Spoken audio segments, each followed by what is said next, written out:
அடுத்து என்னன்னு பார்த்தீங்கன்னா, இப்போ விஜய் வந்து ஒரு முடிவு எடுத்திருக்காங்க. அதாவது மனோஜுக்கு வந்து பொண்ணு பார்க்குற வரைக்கும் நம்ம மீனாவும், ஸ்ருதியும் இந்த வீட்டுக்கு வரக்கூடாதுன்னு சொல்லிட்டு. ஸோ, அதனால நம்ம முத்துவும் மீனா வீட்ல இருக்கிறாங்க. நம்ம ஸ்ருதி கிட்டயும் நம்ம ரவி பேசிட்டு இருக்காங்க.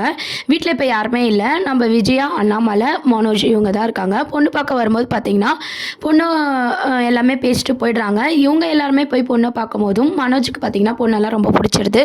பொண்ணுக்கும் மனோஜ ரொம்ப புடிச்சிருது. அதுக்கப்புறம் பொண்ணோட தாத்தா பார்த்தீங்கன்னா, நம்ம விஜயாவோட தாத்தா பேரு எல்லாமே வந்து கரெக்ட்டா வந்து சொல்றாரு. இதெல்லாம் கேட்ட விஜயா ரொம்பவே ஷாக் ஆயி, "நீங்க வந்து எங்களுக்கு சொந்தக்காரா? எங்க அத்தைக்கு சொந்தக்காரா?" அப்படின்ற மாரிலாம் கேட்டுட்டு இருக்காங்க.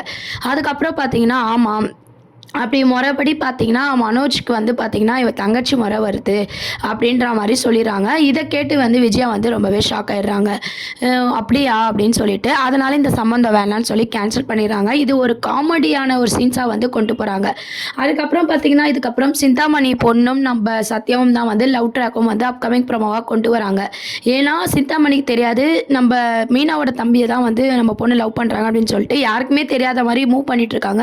இப்ப இவங்க சத்யாவும் அவங்களும் வந்து லவ் பண்ணிட்டு இருக்கும்போது பார்த்தீங்கன்னா, நெறைய விஷயம் வந்து அதாவது முத்தோட வீடு வந்து பறிமுறும்போது பார்த்தீங்கன்னா, இந்த சீன்ஸ வந்து கொண்டு வருவாங்க. அப்பதான் பார்த்தீங்கன்னா, தான் பொண்ணுக்காக சிந்தாமணி விட்டு குடுக்குற மாரியான எபிசோட்ஸ்லாம் இதுக்கப்புறம் வரப்போது. இப்போதைக்கு பார்த்தீங்கன்னா, ரோகிணி அடுத்து பிளான் பண்ண போறாங்க. அதுக்கப்புறம் கோர்ட் சீன் வரப்போது.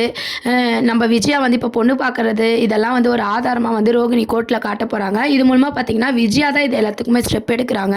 இன்னும் டைவர்ஸே கிடைக்கல. அதுக்குள்ள எப்படி பொண்ணு பார்க்கலாம் அப்படின்னு சொல்லி கோர்ட்ல வந்து கேட்குறாங்க. உடனே விஜயாவையும் பார்த்தீங்கன்னா, வக்கீல் வந்து எல்லாருமே வந்து கேள்வி கேட்கவும், விஜயா வந்து அப்படியே சைலண்ட் ஆயிடுறாங்க. இப்போ மீனா வெளிய போயிட்டாங்க. ஸ்ருதி வெளிய போயிட்டாங்க இல்லையா? மீனா வெளிய போனா எல்லாமே நல்லது நடக்கும்னு சொன்னீங்களே, இப்போ என்னம்மா ஆச்சு? அப்படின்ற மாரி முத்துவெல்லாம் கேட்டுட்டு இருக்காங்க.